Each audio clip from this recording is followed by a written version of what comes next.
Thank you. सो आज हम लोग ट्राई करेंगे 4 आवर्स में फंडामेंटल्स कंप्लीट करने का विद सम्स, ठीक है। But the first half an hour would be a revision of all the things and the next half an hour I would want to suggest certain questions जो मेरे को लगता है numbers अलग हो सकते हैं पर एग्जैक्टली वैसा क्वेश्चंस आने का प्रोबेबिलिटी है। हम लोग ये हर चैप्टर में करेंगे 10 topics that I think are very important in each chapter. तो फर्स्ट थिंग्स फर्स्ट, जब हम लोग फंडामेंटल्स पढ़ते हैं पार्टनरशिप में थियोरी के आने की भी संभावना है। ज़्यादा इसमें देखिए थियोरी नहीं, ज़्यादा इसमें प्रैक्टिकल थियोरी है। इंटरेस्ट ऑन ड्राइंग्स कैसे निकलेगा, इंटरेस्ट ऑन लोन को बंद किससे करते हैं, इंटरेस्ट ऑन कैपिटल का क्लोजिंग एंट्रीज क्या है। But the theory questions that can be asked is the minimum and maximum number of partners. So minimum number of partners section 4 में, पार्टनरशिप एक्ट के सेक्शन 4 में 2 है, पर मैक्सिमम नंबर्स पार्टनरशिप एक्ट में है ही नहीं। हाँ, पर वो कंपनीज एक्ट में है। सो मैंने आप पे इसको एक वीडियो भी बनाया था, अगर आपने देखा हो। कंपनीज एक्ट ने प्रिस्क्राइब किया है कि मैक्सिमम लिमिट 100 तक जा सकता है, पर अभी करेंटली हमारे सिलेबस में हमारे काउंसिल ने ये माना है, कंपनीज एक्ट रूल्स ने बोला है कि 50 के ऊपर नहीं जा सकता। तो अगर आपके पास ओल्ड एडिशंस ऑफ बुक्स हैं तो उसमें जो 10, 20 बैंकिंग नॉन बैंकिंग का डिस्टिंक्शन है वैसा कुछ नहीं है, सीधा फ्लैट 2 मिनिमम मैक्सिमम 50। पार्टनरशिप बनने के लिए प्राइमरली सिर्फ 3 फीचर्स हैं, 3 फीचर्स। एक, it has to be an agreement among 2 और more people, that is the first criteria for a partnership. There has to be a profit sharing, it can not be just 2 people coming together and owning something. I and Medha own land and we divide the rent amongst each other. That is not a partnership, that is co-ownership. But for it to be partnership, it has to be an agreement. It has to have a profit sharing, either equal, either mentioned not equal. And the third most important feature जिस पे MCQ आ सकता है, they are followed on the principle of mutual agency. This word is very important for you for your exam. Mutual agency का मतलब है that we are agents to each other. You represent me and I represent you. One for all and all for one. That is something that you should remember in this aspect. Otherwise, all the theory questions that are expected to be from the sums. ठीक है? तो starting with this, as a student, what are we supposed to do in this chapter? 3 things. Number 1, prepare a PL appropriation account with capital accounts divided into 2 parts, fixed and fluctuating. Second thing, adjustment in closed accounts, past adjustment भी बोलते हैं आप इसको। Retrospectively आप effect देते हैं, ये आने का इस चैप्टर से हाईएस्ट प्रोबेबिलिटी है। There are 3 parts that we have divided if you remember. When the profit is correct but certain appropriations have been missed, when the profit is not correctly distributed and appropriations have been missed, and third is interest on capital when closing capital is given. That is my suggestion. अगर वो जो 10 topics मैं आपको बोल रहा था उसमें से एक ऐसा टॉपिक ये आने का संभावना है कि हम आपको क्लोजिंग कैपिटल देंगे, आप उससे ओपनिंग कैपिटल निकालो और ओपनिंग कैपिटल का इंटरेस्ट ऑन कैपिटल हमको बताओ और पास्ट एडजस्टमेंट करके बताइए। लास्ट आता है हमारा गारंटी ऑफ प्रॉफिट, जिसके भी 3 पार्ट हैं। कौन कौन सा? Partner to partner, firm to partner, partner to the firm. So ये 3 चीज़ आपको समझनी है, जिसको ये लोग कैसे तोड़े हैं। Firm guarantee, firm guarantee is nothing but partner guaranteeing partner in profit sharing ratio. Partner guaranteeing partner मतलब दिस इज सेड दैट यहाँ पार्टनर दे रहा है, उधर भी पार्टनर ही दे रहा है, पर not in profit sharing ratio. So instead of dividing that, can you just understand, अगर अपने ही PSR में गारंटी हो जाए तो दैट इज फर्म गारंटी। अगर पार्टनर अदर देन PSR में गारंटी करे दैट इज पार्टनर गारंटी। और कई बार पार्टनर गारंटी करता है फर्म को कि वो कम से कम इतना सेल्स, इतना टर्नओवर, इतना प्रॉफिट लाएगा। तो ये 3 चीज़ को हम लोगों को समझना है। इसमें से मेरा प्रिडिक्शन आपके लिए ये है कि लॉस के टाइम पर गारंटी ऑफ प्रॉफिट आपके एग्जाम में आने का संभावना है कि लॉस हुआ, पार्टनर्स ने, एक पार्टनर ने गारंटी ली, 2 पार्टनर ने गारंटी दी एक पार्टनर को कि लॉस हुआ, प्रॉफिट हुआ, हम आपको तो पैसा दे रहे हैं, तो उनको guarantee of profit in case of loss क्या करना है, वहाँ पे आप थोड़ा ज़्यादा फोकस करना। Starting without wasting any time, एक फंडामेंटल के कॉन्सेप्ट के हिसाब से अगर एक PL एप्रो बनता है हमारे उसके एलिमेंट्स क्या क्या थे? बाय नेट प्रॉफिट, पहले इस पे बात कर ले। ये net profit after all charges है। चार्जेस मतलब बाहर वालों को जितना भी पैसा बनता है काटने के बाद, हमारे स्कोप ऑफ सिलेबस में हमको ट्रेडिंग और पीएल नहीं बनाना है। पर अगर आपका 11 अकाउंट ढंग से गया होगा तो आपको याद होगा पीएल अकाउंट आपको एक 2 नेट प्रॉफिट देता था। वो नेट प्रॉफिट आप डायरेक्टली जो कैपिटल में ले जाते थे, अब आप वो नहीं कर सकते। आपको उसको एक अकाउंट में डालना पड़ेगा जिसका नाम है पीएल अप्रोप्रिएशन अकाउंट।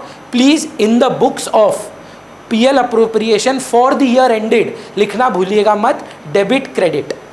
फॉर्मेटिंग बहुत इंपॉर्टेंट है। So all accounts will be made by a pencil ruler. Debit credit, amount का कॉलम में अमाउंट, रुपीस का साइन, ये सब चीज़ पे मार्क्स एलोकेटेड है। नहीं लिखने पे मार्क्स कटते हैं, लिखने पे नहीं मिलेंगे। फर्क समझ पा रहे हैं? It's a penalty provision. मतलब if you write it there is no marks for it, but if you don't write it you will be penalised. So formats पे फोकस ध्यान से करना है। For the year ended by net profit हमारा first item रहता है। Generally इसमें 2 adjustments रहते हैं, उससे ज़्यादा भी हो सकते हैं। यहाँ से 2 चीज़ अगर डिडक्टेड नहीं है, प्लीज़ फोकस ऑन अगर डिडक्टेड नहीं है तब आप डिडक्ट करते हैं। There are 2 things that are given to a partner but they are not considered appropriations. One is called rent paid to partner and interest on partner's loan. ये कौन सा लोन है? फर्म ने लोन लिया है कि लोन दिया है? लोन लिया है। मतलब we are looking at the loan in the balance sheet on the liability side. We have taken a loan from the partner, that is why we need to pay interest. इसका default rate, पूरे partnership act में सिर्फ एक ही default rate है। ना interest on capital का कोई default rate है, ना इंटरेस्ट ऑन ड्राइंग्स का कोई डिफॉल्ट रेट है। एक ही डिफॉल्ट रेट है, वो है interest on partner's loan, loan that is taken by the firm not given to the partner. Given to the partner का कोई डिफॉल्ट रेट नहीं है, वो बैलेंस शीट के एसेट साइड में आता है। उसका अगर इंटरेस्ट सम साइलेंट है हम उनसे इंटरेस्ट नहीं लेंगे। लेकिन अगर सम साइलेंट है और वो बोल रहा है कि इंटरेस्ट ऑन लोन कंसिडर करना है या नहीं बोला है कुछ भी, आप 6% पर एनम का इंटरेस्ट देंगे। Isha, what if the date of the loan is not mentioned? Date कब दिया है नहीं बोला है। पार्टनर ने फर्म को लोन दिया, ऐसे लिखा है the partner give a loan, that's it, not when.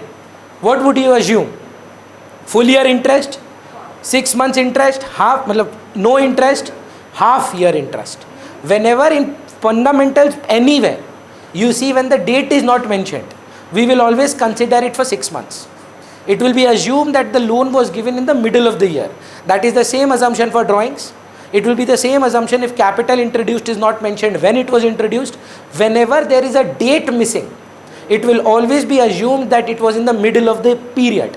Period क्यों बोल रहा हूँ? एक साल बोर्ड्स में ऐसा आया जब पीरियड ही उन्होंने बोला 6 months का था।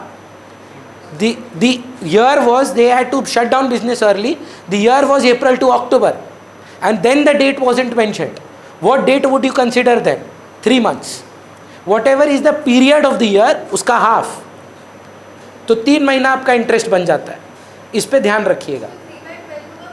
3/12, 3 months का टाइम है, डिवाइड बाई 12 ही करेंगे। 3/6 अगर आप कर रहे हैं, सोच के देखिए, इट इज 6 months इंटरेस्ट है। If you are doing 3/6, effectively it is 1/2. In terms of months, it is 6 months. 6 months का तो इंटरेस्ट नहीं है। So जब आप 3 बोल रहे हैं, 3 out of how many? 12 months. So that is why we take 6% on interest on partners loan here. Very important, हमेशा नहीं डिडक्ट करना है। What if the net profit is after charging interest on loan? तो क्या करें? Add back कर दें? कुछ मत करिए। डिडक्टेड है, डिडक्टेड होना चाहिए था, आप कुछ नहीं करेंगे, उसको इग्नोर कर देंगे। ऐसा भी हो सकता है, कर दीजिएगा 2%। क्लियर है ये बात? Rent paid to partner will also be deductive, it is not been deducted, though it is given to the partner, but here they are being treated as a charge against profit, not an appropriation. Can anybody tell me what is the entry or where does the interest on partners loan account go? In the loan account, not in the capital account. ये capital account में जाने में मनाही है, तो partner का capital account में ये कभी नहीं क्रेडिट हो सकता। इवन दो ये पार्टनर को ही मिलेगा, पर उसके सेपरेट लोन अकाउंट में क्रेडिट होगा। लेकिन रेंट पेड टू पार्टनर में ये अनुमति दी गई है। इन्होंने बोला है चाहे दोनों खर्चे हैं, हम मानते हैं, लेकिन अगर ये डिडक्टेड नहीं है तो आप डिडक्ट करिए, इसको लोन में ट्रांसफ़र करिए और इसको कैपिटल अकाउंट में। यश एक क्वेश्चन पूछ रहे हैं आपसे एमसीक्यू का पर्सपेक्टिव से। मान लीजिए अगर आपको बोल रहे हैं ये लोग कि interest on loan was decided at 18%, they don't have a deed and there was no disagreement among the partners, can this 18% of interest be allowed? क्यों सर? डीड में मेंशन नहीं है, पर दिक्कत नहीं है। अगर आप मिलकर डिसाइड करते हैं कि 36% इंटरेस्ट पर एनम है पर उसमें डिस्प्यूट नहीं है, तो आप इंडियन पार्टनरशिप एक्ट को रेफर क्यों करेंगे? लेकिन यहीं पर अगर बोला नहीं हमको डिस्प्यूट हो गया, उसने बोला डीड नहीं है और अब हमको 18% चाहिए, तब किस रेट पर दिया जाएगा? 18%, 6%। डिस्प्यूट हो गया ना। फॉलो करिए, ये सब इंपॉर्टेंट क्वेश्चंस हैं। 1 मार्क क्वेश्चन में कैलकुलेशन सारे निकालने नहीं आते हैं, पर इससे मैं आपको समझाने की कोशिश कर रहा हूँ कि इससे सवाल क्या क्या बन सकते हैं। ईशा, एक और सिचुएशन जो ये लोग एग्जाम्स में पूछ सकते हैं, interest on loan was decided at the rate of 18% by making a partnership deed. Afterwards the partner has a dispute saying that the Indian partnership act allows only 6% पर एनम।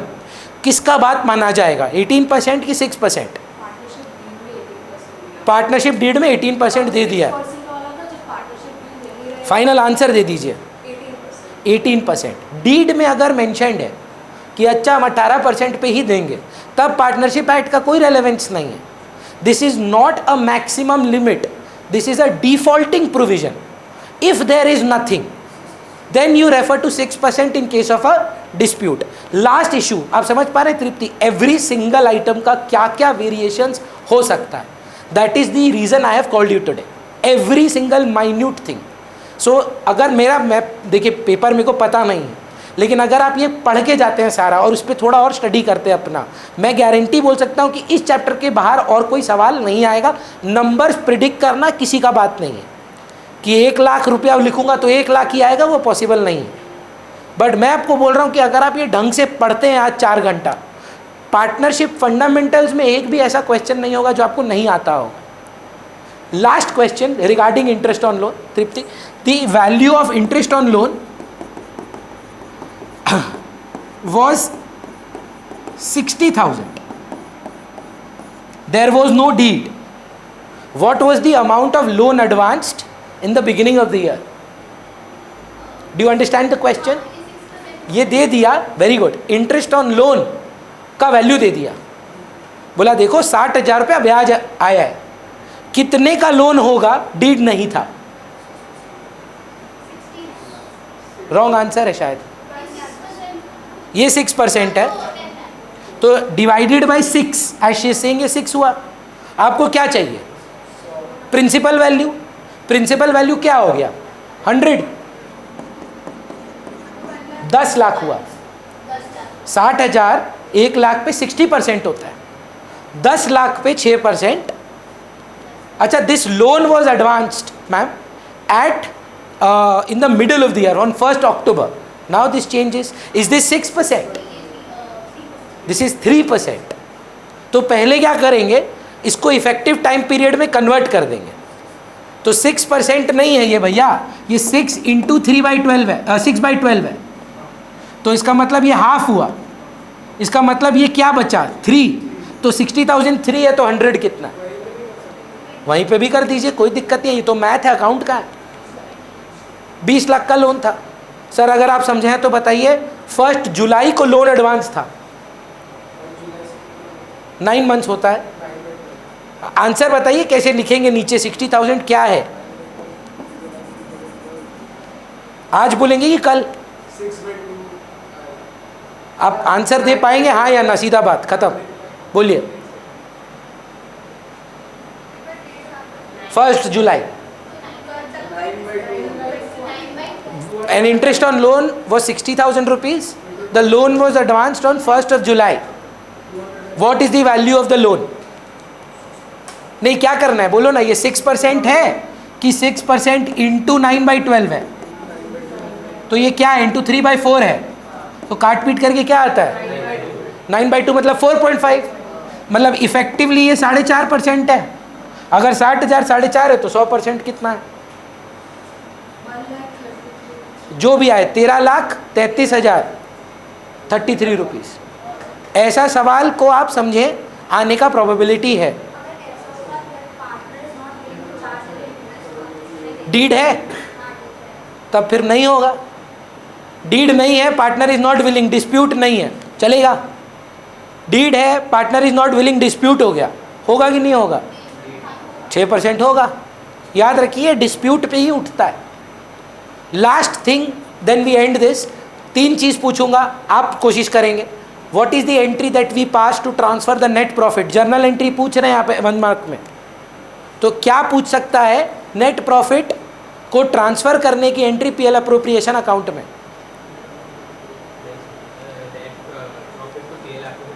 जी, journal entry क्या है sir, answer correct बोल रहे हैं आप। अब जो आपने बोला ना पीएल एप्रो में बाई नेट प्रॉफिट कर रहे हैं, इसको जर्नल कैसे लिखते हैं, net profit account debit to PL appro. बस इतना याद रखिए, ये ऑप्शन रहा तो वेल एंड गुड, नहीं तो एक ऑप्शन और हो सकता है, कहाँ से ट्रांसफर कर रहे हैं, पीएल टू पीएल एप्रो। तो बहुत बुक्स में आपने नोटिस किया होगा ये बाय पीएल भी होता है, सो दोनों करेक्ट माना जाएगा। भैया दोनों ऑप्शन में रहा तो PL to PL appro correct, PL to PL appro ज़्यादा करेक्ट। अगर दोनों नहीं हो सकता, दोनों, अगर दोनों में से एक रहा तो आपका entry PL to PL appro होना चाहिए। Tripti, what is the journal entry for interest on partner's loan? नहीं, what is the journal entry for interest on partner's loan? Correct, पर पहले आप उसको दे तो दीजिए। नहीं, ड्यू करते हैं हम, पे नहीं करते। नहीं, फिर से सोचिए। नहीं नहीं, पहले इंटरेस्ट ऑन लोन को दीजिए। Yes, interest on partner's loan to partner's loan, इसको क्या बोलते हैं, ड्यू एंट्री। अब जो आप बोल रहे हैं वो गलत बोल रहे हैं, पर आप डायरेक्शन आपका सही है। इसको बंद किससे करेंगे, पीएल से। लोन को बंद करेंगे कि इंटरेस्ट ऑन लोन को बंद करेंगे? इंटरेस्ट ऑन लोन को बंद करेंगे। तो पहला एंट्री क्या बैठा, interest on loan to loan, partner loan, और फिर इंटरेस्ट ऑन लोन को डेबिट किए थे ना, तो अब क्रेडिट करना पड़ेगा। कैसे क्रेडिट करें, पीएल, हाँ पीएल, इंटरेस्ट ऑन लोन, वही 6% वाला कहानी। सेम लॉजिक से फिर दीप्ति बता दीजिए रेंट को कैसे बंद करें। हाँ, ये हो गया रेंट टू पार्टनर्स कैपिटल, ये जाएगा कैपिटल में, और फिर पीएल टू रेंट। इनको क्लोजिंग एंट्रीज भी बोला जाता है, तो घबराइएगा मत। क्यों, सारे नॉमिनल अकाउंट्स को आप फाइनल अकाउंट्स में क्लोज करते हैं ना, तो क्लोजिंग एंट्रीज बोली जाती है इनको। मेरे हिसाब से अपार्ट फ्रॉम दीज थिंग्स और कुछ नहीं बचता। Interest on loan, net profit, rent paid to partner, I think I have exhaustively covered. Next discussion will take some time, but I think it's worth it. में डालते हैं हम लोग, outstanding भी कर सकते हैं। अगर आप नोट दे दें कि हमको रेंट को पार्टनर्स कैपिटल में नहीं डालना है, हम रेंट टू आउटस्टैंडिंग रेंट दिखाना चाहते हैं, उसका नोट देना पड़ेगा, करेक्ट माना जाएगा। पर काउंसिल का बोल रहा है कि प्रेफरेंस रहता है कि पार्टनर्स कैपिटल अकाउंट में डाल दीजिए। नेक्स्ट सबसे मेन इंपॉर्टेंट जो एमसीक्यू में भर भर के पूछा है इज इंटरेस्ट ऑन ड्रॉइंग्स। और एक क्वेश्चन था, बोलिए ना। मैं फर्म पार्टनर को लोन दिया और इसमें इंटरेस्ट अर्न किया, वो जी, ऐड होगा? वो अप्रोप्रिएशन नहीं है, पार्टनर के इसमें चला जाता है, मतलब नेट प्रॉफिट में ऐड हो जाएगा। हाँ, वो नेट प्रॉफिट में ऐड होगा जी, एकदम ऐड होगा, पर वो पीएल एप्रो में बाई इंटरेस्ट नहीं होगा, नेट प्रॉफिट में ऐड होगा। क्लियर है? सेपरेट पीएल अकाउंट बना के वो भी कर सकते हैं, पीएल बना के पूरा आप दिखा सकते हैं, interest on loan, rent paid, सारा चीज कर सकते हैं। इंटरेस्ट ऑन ड्राइंग में सबसे पहले बात करते हैं ड्राइंग्स की। ड्राइंग्स 2 प्रकार की होती हैं, out of profit out of capital. Interest on drawing किस पे चार्ज होता है? Out of profits. भैया लॉजिक क्या है? मान लीजिए उदाहरण के तौर पे मैंने स्टॉक मार्केट में 10 लाख रुपए लगाए, उससे मेरा प्रॉफिट हुआ 30 लाख का, तो मेरा कैपिटल अभी कितने का है? 30 का प्रॉफिट हुआ। 10 लाख लगाया, 30 लाख का प्रॉफिट हुआ, तो मेरा कैपिटल कितने का है? 40 लाख है। उसमें से अगर मैं 10 लाख रुपए में से पैसे निकालूं, true false, it is taking out money from my original capital, so it is capital withdrawn. But अगर मैं 30 लाख रुपए में से पैसे निकालूं तो ये आउट ऑफ प्रॉफिट्स है। तो बिजनेस में मालिक दो प्रकार से कैपिटल को बढ़ाता है, लगाया हुआ कैपिटल और कमाया हुआ कैपिटल। क्योंकि प्रॉफिट में ऐड हो, मतलब कैपिटल में आप ऐड करते हैं profit, interest on capital to capital, salary to capital, commission to capital, पर ये अर्नड प्रॉफिट है। सो इंटरेस्ट ऑन ड्रॉइंग्स किस पर लगना चाहिए? पहला बात, out of profits. Out of capital क्या करेंगे? वो आईओसी का लड़ाई करते हैं, जब इंटरेस्ट ऑन कैपिटल पे भिड़ेंगे तब देखेंगे। सो फर्स्ट थिंग्स फर्स्ट, किस पर चार्ज करना है? Out of profits. Some silent है कि ड्राइंग्स कौन सी वाली है, आउट ऑफ प्रॉफिट अज्यूम की जाएंगी। एक क्विक रिवीजन में था, no rate of IOD, what do we do? No IOD. No date of IOD, 6%, 6 months की हाफ पीरियड बोलेंगे, half period, middle of the period. And then you remember वो सारा चीज आता है रेगुलर पीरियड के में ड्राइंग करने वाला, beginning of every month, end of every month, every quarter, middle, and, beginning. तो एक बार फटाफट से मेरे को बताइए कि हमारा रूल क्या था? हमारा रूल था टोटल ड्राइंग्स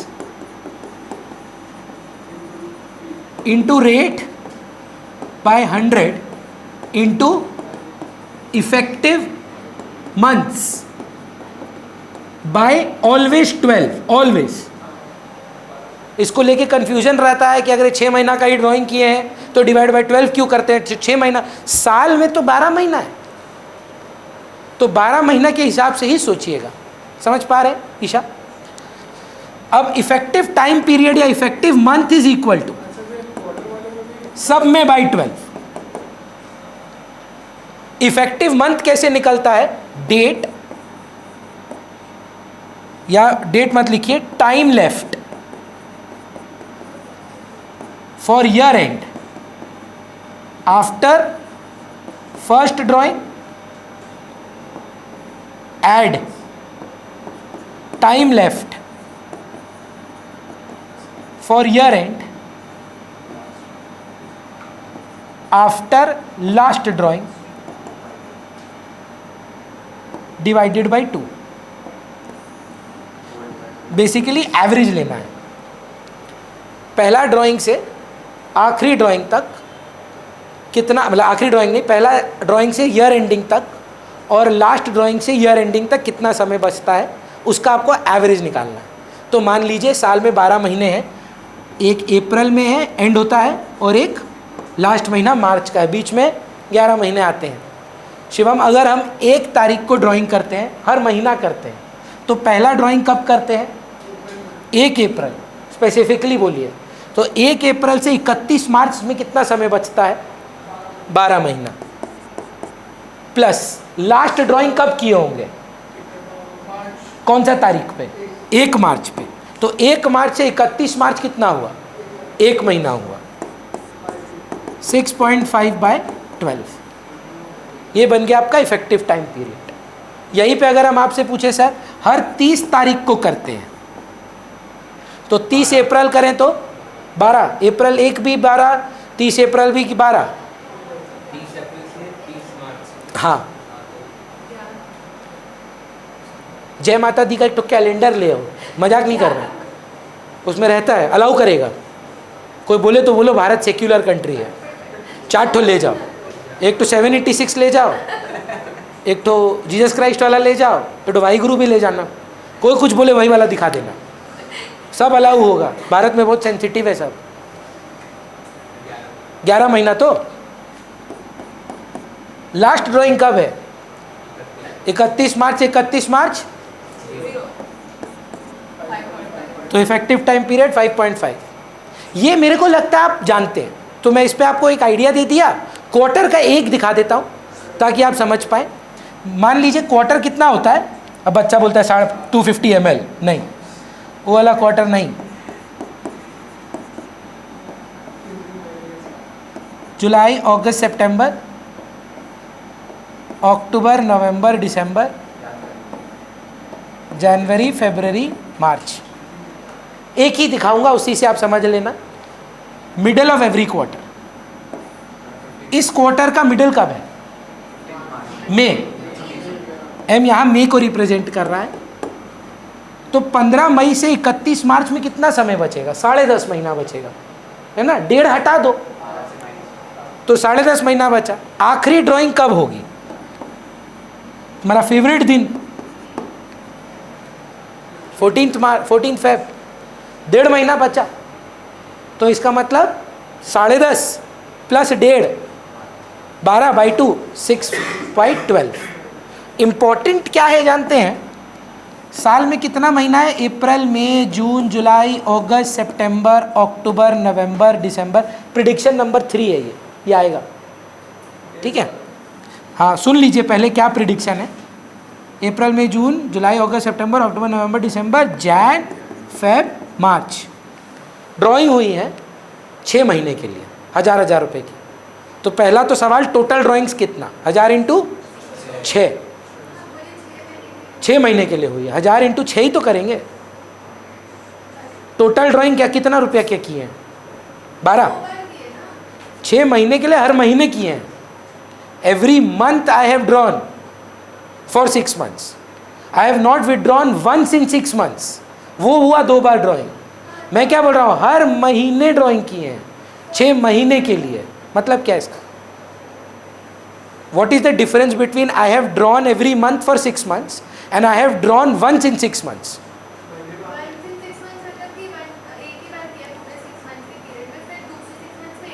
करेक्ट, वो है second case. And every 6 months, every month for 6 months। नहीं, 6 महीने के लिए किए हैं। अच्छा 1000 रुपये हर महीना उठाते हैं, जरूरी है 12 महीना उठाएं? 6 मतलब अप्रैल 6000 1000 उठाए, मई 1000 उठाए, जून 1000 उठाए, जुलाई 1000 उठाए, अगस्त 1000 उठाए, सितंबर 1000 उठाए। 6 महीना के लिए ड्राइंग किए हैं 1000 रुपया करके। क्लियर है? अब बोला नहीं कौन सा 6 महीना, बीच का 6 महीना बहुत डेंजर आंसर है। बच्चा क्या विचित्र आंसर करता है, बोलता है ये 3 हटाओ, ये 3 हटाओ, ये हुआ बीच का 6 महीना। अरे भाई ये नहीं हुआ बीच का 6 महीना। साल का मिडल क्या है? तो वो 6 महीना। विचित्र आंसर है, सुन रहे हैं? ये हटाओ, ये हटाओ, ये छठो बीच महीना। नहीं नहीं, तो मिडल क्या, अजम्पशन क्या था? पहला ड्राइंग कब से हुआ होगा? साल का बीच से। साल का बीच क्या है? अजम्पशन क्या रहता था तृप्ति? बीच से। बोलिए ना, पॉइंट है कि नहीं? वो बोल रहे कि क्या पता हम पहला 6 महीना किए हो, पर हमको बताइए रूल क्या है? Middle of every period. तो when would you assume the first drawing to be? What if he did it only once? 1 October. So what if he is doing 6 times? अक्टूबर से 6 महीना। अग्री कर रहे हैं इस बात से? तो अगर अक्टूबर से 6 महीना कर रहे हैं तो पहले टोटल ड्राइंग 6000 इंटू रेट 6% पर एनम, ठीक? सॉरी 6/100।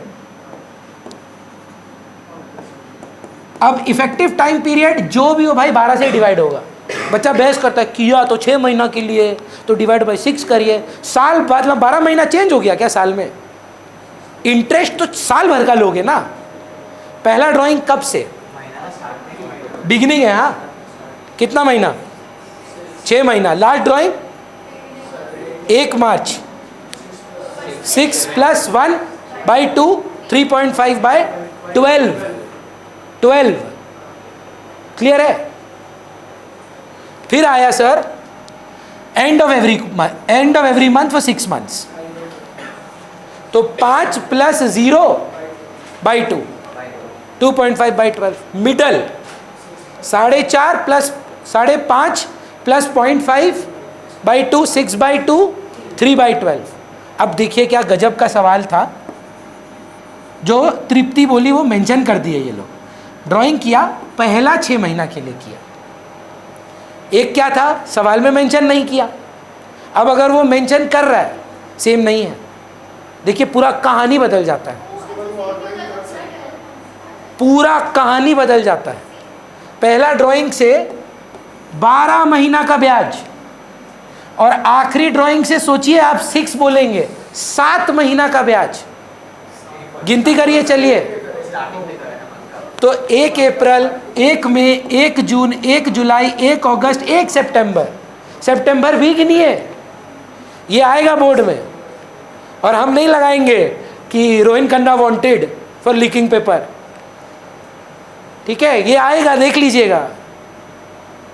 गारंटी से बोल रहे हैं, या तो मिडल या बिगिनिंग या कोई भी 6 महीना पूछ सकता है। और अगर आपको लग रहा है कि यहाँ चेंज हो जाता है तो सही लग रहा है। क्यों? क्योंकि अगर मई से चालू करें 6 महीना तो 11 महीना देखना होगा। सॉरी, 1 साल में तो 12 ही होता है भाई, अगले साल काहे चले गए हैं? 1 साल में तो आप इसी 12 महीना पे रहेंगे। 2 मिनट अगर डिग्रेस कर पाए ना, बात माइंडसेट का होता है, जानते हैं जीवन में। अगर आपको अगर जाते जाते एक चीज़ सिखा पाए, साल में कितना तो महीना आपके लिए? 12 मंथ्स नहीं? पक्का तो? श्योर है? साल में हफ्ता कितना है जानते हैं? 52। जनरली आप रिचार्ज कराते हैं, जियो कराते हैं, घर पे यूज करते हैं, कितना दिन का करता है वो? 28 डेज, 4 वीक्स। 4 हफ्ता कितना होता है महीना में? 1 महीना ही कंसिडर करते हैं ना। अब ब्यूटी देखिए, अगर आप 52 में अगर बोले कितना बार 4 महीना करके आता है, तो आप बोलेंगे इसको डिवाइड बाय 4, 13 आएगा। आपसे वो 13 महीना का पैसा ले रहा है, क्योंकि 28 दिन का पैसा लिया, 3 दिन नहीं लिया। 29, 30, 31 हर महीने में अगर ऑन एन एवरेज 2 ही जोड़े और किसी किसी में 3, तो कितना पैसा आपसे ले लिया? वो कितना बार ले लिया? 13 बार लिया है वो आपसे पैसा, है ना? 4 हफ्ता ज़्यादा ले रहा है। साल में कितना महीना? पर पैसा ले रहा है 13 महीना का। तो माइंडसेट बहुत इंपॉर्टेंट है। If you are setting your goals on a monthly basis, you are losing out 1 month. But आप अगर कुछ सोच रहे नहीं, 28 दिन में हमको चेंज करना है, 28 दिन में हमको ये सिलेबस कंप्लीट करना है, 28 दिन में हमको वेट लूज करना है, तो 28 दिन का 1 महीना आप मान रहे हैं, वैसा करके आपको एक एक्स्ट्रा महीना मिल जाता है 1 साल में। 3 दिन करके 12 बार ही कर लीजिए तो 36 दिन हो गया। चलिए फरवरी हटा दीजिए और किसी में 30, मिल गया 13 महीना। सो आपके लिए तो भाई 12 ही है ना? चलिए वापस आते हैं।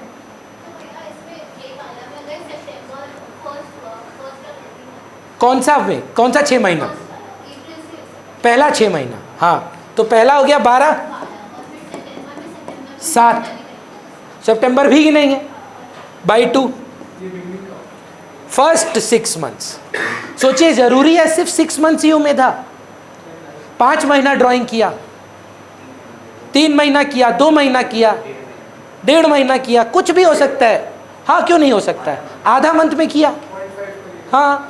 रूल क्या बैठेगा? पहला ड्राइंग, आखिरी ड्राइंग से ईयर एंड कितना है? बस अजम्पशन क्या लेते हैं? कुछ नहीं बोला तो अक्टूबर से चालू होगा। हमेशा याद रखिए, अक्टूबर से चालू होगा, चलेगा। इंटरेस्ट ऑन ड्राइंग्स को लेकर पहला